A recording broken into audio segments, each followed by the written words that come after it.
ನಮಸ್ತೆ friends, V updates ಚಾನಲ್ಗೆ ಸ್ವಾಗತ. ನಾನು ವಿಜಯಲಕ್ಷ್ಮಿ. ಸೊ ಇವತ್ತಿನ ಟಾಪಿಕ್ ಅಲ್ಲಿ ಒಂದಷ್ಟು ರೂಮರ್ಸ್ ಓಡಾಡ್ತಾ ಇದೆ. ಸೊ ಯಾವಾಗ್ಲೂ ನಾನು ಬಂದ್ರೇನು ನಾನು ಏನ್ ರೂಮರ್ಸ್ ಓಡಾಡ್ತಿದೆ ಅದಕ್ಕೆ ಕ್ಲಾರಿಟಿ ಕೊಡಕ್ಕೆ ಬರೋದು, ಅದರ್ವೈಸ್ ನಾನು ಹೇಳಕ್ ಬರಲ್ಲ. ಸೊ ಏನಾದ್ರೂ ಸತ್ಯ ಇದ್ರೆ, ನಿಜ ಇದ್ರೆ ಅಷ್ಟು ಮಾತ್ರ ಹೇಳ್ತೀನಿ. ಸೊ ವ್ಯೂಸ್ಗೋಸ್ಕರ ನಾನು ಏನೇನೋ ಹೇಳೋದು ಮಾಡೋದು ಅದೆಲ್ಲ ಮಾಡಲ್ಲ. ಸೊ ಇವತ್ತು ನಾನು ನಿಮ್ಗೆ ಕ್ಲಾರಿಟಿ ಕೊಡಕ್ ಬಂದಿರೋದು, ಏನ್ ಓಡಾಡ್ತಾ ಇದೆ ಯೂಟ್ಯೂಬ್ ಅಥವಾ ಫೇಸ್ಬುಕ್ ಸಾಮಾಜಿಕ ಜಾಲತಾಣದಲ್ಲಿ ಗೃಹಲಕ್ಷ್ಮಿಯರಿಗೆ 2,000 ಜೊತೆಗೆ 1,200 ಸೇರಿಸಿ 3,200 ಬರುತ್ತೆ ಅಂತ ಒಂದಷ್ಟು ಮಾಹಿತಿ ಓಡಾಡ್ತಾ ಇದೆ. ಸೊ ಕೆಲವೊಂದಷ್ಟು ಜನ ಕನ್ಫ್ಯೂಷನ್ ಆಗಿದ್ದಾರೆ. ಯಾರು ಹೇಳಿದ್ರು ನಿಮಗೆ 1,200 ರೂಪಾಯಿ ಎಕ್ಸ್ಟ್ರಾ ಬರುತ್ತೆ ಅಂತ? ಎಲ್ಲಿಂದ ಬರುತ್ತೆ 1,200 ರೂಪಾಯಿ? ಸಿದ್ದರಾಮಯ್ಯ ಅವ್ರು ಹೇಳಿದ್ರ? DK ಶಿ ಅವ್ರು ಹೇಳಿದ್ರ? ಸಚಿವೆ ಲಕ್ಷ್ಮಿ ಹೆಬ್ಬಾಳ್ಕರ್ ಅವರು ಹೇಳಿದ್ರ? ಅಥವಾ ಮಹಿಳಾ ಮತ್ತು ಮಕ್ಕಳ ಕಲ್ಯಾಣ ಇಲಾಖೆ ಪರವಾಗಿ ಲಕ್ಷ್ಮಿ ಹೆಬ್ಬಾಳ್ಕರ್ ಅವರು ಅನೌನ್ಸ್ ಮಾಡ್ಬೇಕೇನಾದ್ರು ಬಂದ್ರೆ? ಆತರ ಯಾವ್ದು ಹೇಳಿಲ್ಲ. ಸೊ 3,200 ಬರುತ್ತೆ, 2,000 ಜೊತೆಗೆ 3,200 ಬರುತ್ತೆ. ಎಲ್ಲಿಂದ ಬರುತ್ತೆ 1,200 ರೂಪಾಯಿ? ಎಲ್ಲಿಂದ ಬರುತ್ತೆ? ಸೊ ಅದು ಕ್ಲಾರಿಟಿ ಕೊಡ್ಬೇಕಲ್ವಾ? ಸೊ 1,200 ರೂಪಾಯಿ ಏನಿದೆ, ಇದು ಸಂಧ್ಯಾ ಸ್ಕೀಮ್ ಅಂತ ಹೇಳ್ಬಿಟ್ಟು ಒಂದು ಸ್ಕೀಮ್ ಇದು. ಸೊ ಇದು 1,200 ಬರುತ್ತೆ. ಸೊ ಯಾರಿಗೆ? ಗೃಹಲಕ್ಷ್ಮಿಯರಿಗೆ ಮಾತ್ರ ಅಲ್ಲ, ಅದಕ್ಕೆ ಯಾರ್ಯಾರು ಅರ್ಜಿ ಸಲ್ಲಿಸಿ ಅದು ತಗೊಂತಾ ಇದ್ದೀರಾ ಆಲ್ರೆಡಿ ಅಂತವ್ರಿಗೆ ಬರುತ್ತೆ. ವಿಧವಾ ವೇತನ ಬರುತ್ತೆ, ಪೆನ್ಷನ್ ಬರುತ್ತೆ, ಕೆಲವರಿಗೆ 1,200 ವಯಸ್ಕರ ಪೆನ್ಷನ್ ಅಂತ ಬರುತ್ತೆ.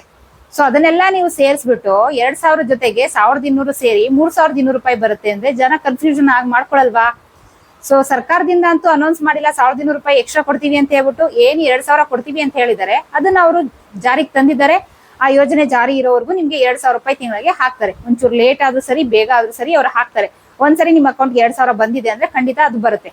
ಸೊ ಅದ್ ಯಾವ್ದೇ ಕಾರಣಕ್ಕೂ ಮಿಸ್ ಆಗಲ್ಲ. ಸೊ ಕೆಲವರು ಏನೇನೋ ಹೇಳ್ತಾರಲ್ಲ, ಹೊಸ ರೂಲ್ಸ್ ಬಂದಿದೆ 2,000 ಬರಕ್ಕೆ, 11ನೇ ಕಂತು ಬರಲ್ಲ ಇನ್ಮೇಲೆ. ಸೊ ಇದೆಲ್ಲ ರೂಮರ್ಸ್. ಒಂದು ಸಾರಿ ಒಂದು ಕಂತಿನ ಹಣ ನಿಮ್ಮ ಅಕೌಂಟಿಗೆ ಗೃಹಲಕ್ಷ್ಮಿದು ಅಂತ ಬಂದಿದೆ ಅಂದ್ರೆ ಯೋಜನೆ ಜಾರಿ ಇರೋವರೆಗೂ ಖಂಡಿತ ಅದು ನಿಮ್ಮ ಅಕೌಂಟಿಗೆ ಬರುತ್ತೆ. ಲೇಟ್ ಆಗ್ಬೋದು, ಕೆಲವೊಂದು ಇದ್ರಿಂದ ಇಶ್ಯೂಸ್ ಇಂದ, ಅಥವಾ ಒಂದೇ ಸರಿ ಎಲ್ರಿಗೂ ಹಾಕಕ್ಕಾಗಲ್ಲ, ಸ್ವಲ್ಪ ಸ್ವಲ್ಪ ಜನಕ್ಕೆ ಟ್ರಾನ್ಸ್ಫರ್ ಮಾಡ್ತಾರೆ ಅಕೌಂಟ್ಗೆ. ಸೊ ಆ ರೀತಿಯಿಂದ ನಿಮ್ಗೆ ಒಂಚೂರು ಲೇಟ್ ಆಗಿರ್ಬೋದು, ಬಟ್ ಬರುತ್ತೆ. ಸುಮಾರು ಜನ ಒಟ್ಟಿಗೆ ತಗೊಳ್ತಿರೋರು ಇದ್ದಾರೆ. ಪೆಂಡಿಂಗ್ ಹಣ ಈಗ 1 ವಾರದಿಂದ ಕ್ಲಿಯರ್ ಆಗ್ತಾ ಇದೆ ಸುಮಾರು ಜನಕ್ಕೆ. ಒಂದು ಕಂತು ತಗೊಂಡ್ ನಿಂತಿರೋರ್ಗೆಲ್ಲ 8,000 10,000 ಒಂದೇ ಸರಿ ಅಕೌಂಟಿಗೆ ಬರ್ತಾ ಇರೋದು ಉಂಟು. ಓಕೆನಾ? ಸೊ ಇನ್ನು 1,200 ಗೌರ್ಮೆಂಟ್ ಇಂದ ಅನೌನ್ಸ್ ಮಾಡಿದ್ದಲ್ಲ, ಇದು ಒಂದು ಸಂಧ್ಯಾ ಸ್ಕೀಮ್ ಪೆನ್ಷನ್ ಹಣ.